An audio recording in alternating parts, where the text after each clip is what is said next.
we want to talk about, obviously, well, you know what we want to talk about, sow stalls, and specifically in relation to the vision that you've already seen that we provided you a copy of. You've had a good look at that? Yep. Okay. Well, it's the obvious question, but how do you get away with it, locking animals up like that? We do what we think is in the animal's best interests. Our whole industry is about looking after pigs. How can it be in their best interests? If you locked up a horse or a dog like that, the farmer would go to jail. Well, horses are locked up in stables and dogs are tied up on a leash. If you did that to a pig, if you tied a pig up on a leash, you'd be arrested for cruelty, because you can't do that to pigs. Each animal needs to be treated according to what that animal's needs are.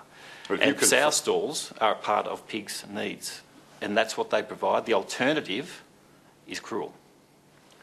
But if you confined a horse in that way, or a dog in that way, if you put them in a stall, in a cage, with that sort of confinement, you would go to jail for cruelty.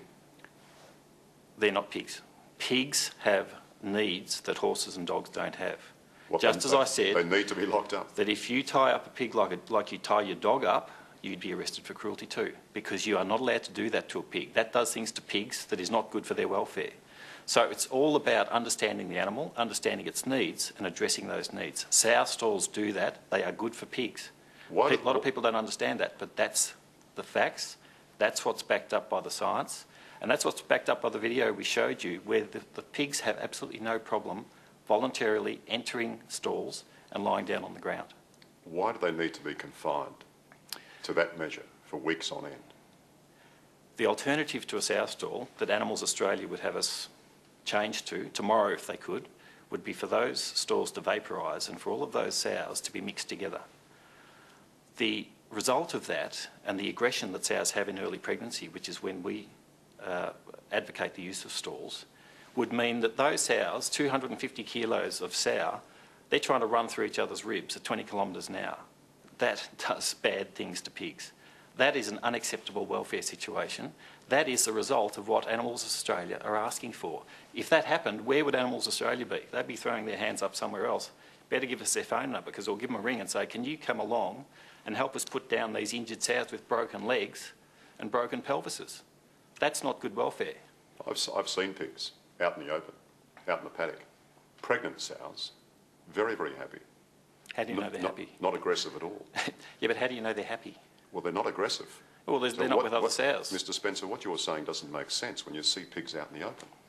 I'm talking about sow stall use. The industry advocates the use of sow stalls in early pregnancy, the first up to 6 weeks. After that time, the industry advocates mixing those sows up because their needs change, their aggression disappears. It's a difficult transition to mix them in a group. It's always a tricky period requiring very good stockmanship, but that's the best thing for the sow from that point on, to mix them up and to get them to have the social interaction. That's the best mix. It's not all stalls. Stalls have a very important role to play early. They're a very important tool in the welfare toolbox, but we do not advocate full pregnancy use of stalls. The pictures that Animals Australia took, would you be happy to describe those conditions as disgraceful? Are you talking about the footage that you provided to us? That's an old shed. It's filthy. Doesn't look good. I'd love to see that shed looking a hell of a lot cleaner. It's disgusting, isn't it? It's filthy. But you have to remove yourself from that, because we're talking about welfare and we're talking about welfare of pigs. So we spent a lot of time looking at those pigs. But the pigs can't be removed from it, so what are you saying? No, but the pigs... I'm talking about the welfare of the pigs. It's a different thing to the shed and the filth. Let's talk about That's the welfare. pretty ugly, and I can imagine people seeing that and being a bit revolted by that, because they should be. A bit revolted. However, look at the pigs. Those pigs were in fantastic condition. They reacted well to the activists. They weren't... With open sores. They weren't afraid. Those sores had been treated. You're calling that fantastic condition? Those sores had been treated. You could see from the spray marks of the antibiotic.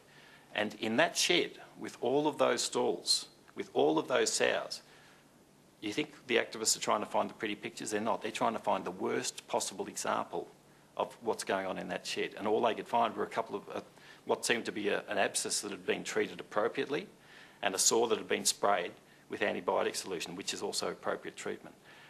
So you there think, are telltale signs... Hang on, let's just get to the bottom of this. You think that piggery is acceptable? I think the welfare of those pigs is being pretty well attended to. And you can look at the litters as well, very even, pigs in good condition, sows in good condition. The filth is there, and it's a real shame because there are signs in that piggery that the person running it knows what they're doing with the pigs. They're a bit lazy with the filth, and that's unfortunate, and it looks foul. A bit lazy. Is that all it is? The product of a lazy farmer? It's a filthy shed. It's an old shed and it's filthy. And I would love to see it clean because I think the way those pigs look, there's some pretty good pig husbandry going on. There's some pretty awful cleanliness going on. You're happy with the welfare of the animals in those pictures? Yeah, I'm happy with what I see. I haven't been on that piggery. I don't even know where it is. Do you know where it is? I have no idea. But all I can judge is what I see. And I also understand that when an activist enters a piggery, they are not interested in giving you and I an independent view of what's happening in that piggery. They are going to find the worst possible visions to put on the video that they're going to publicise. And if that's the worst they can find in that piggery, those animals that we saw, they're in good condition. There's something pretty right happening with the pigs. There's something pretty wrong happening with the cleanliness of that piggery. How can you divorce the two? Surely the welfare of that animal, The locked up in a cage in a sow stall, not able to go anywhere, is directly related to the cleanliness of that piggery. Now, that filth you saw, if you notice, is not under the pigs. It's not around the pigs. It's behind them. It's in the places where the people are. So they've got to put up with their own laziness in that respect. It's not impacting negatively on the animals. You're kidding, aren't you? You tell me where it's impacting negatively. You tell me in that video where you see cruelty coming about due to that filth. I see pigs incredibly stressed out. No, I don't. I see pigs amazingly calm, considering they've been probably woken up at 3 o'clock in the morning by people clanging and battering in and then shining spotlights in their eyes. Well, how do you know it's 3 o'clock in the morning? Well, it's in the middle of the night.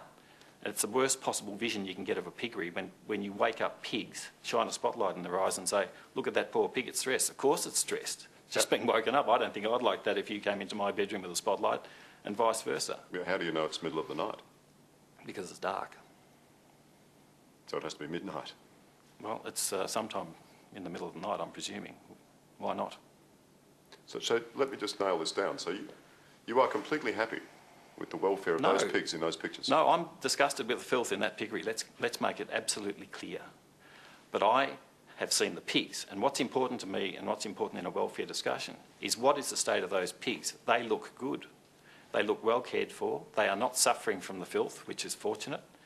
And there's telltale signs that the person in charge of the pigs knows what they're doing. Would it surprise you to learn that the owner of that piggery is a director of Australian Pork Limited? Well, you know that. I don't know that. Would that surprise you, given those pictures? Well, considering how good the pigs are looking, maybe not. So all that filth and the way the pigs are kept. I've told you what I think of the filth, but I've told you what I think of the welfare of the animals. So the industry, the pork industry, is run by people who are happy to keep their animals in that sort of condition? No, and I think that's a pretty unfair extrapolation. You've got an activist who's gone into one piggery, and as I mentioned, they're not interested in a representative view of our industry. They're interested in the worst possible vision that they can get because their ultimate objective is a vegetarian one for our society. They want us out of business, so they will do anything that they can to do that. So it's a conspiracy theory? It's not even a secret. Go to the Animals Australia website. It's all about being a vegetarian. There's a separate website for kids. Be a vegetarian. They are not interested in the existence of animal industries, and they will not stop going at us about our practices until our industry ceases to exist.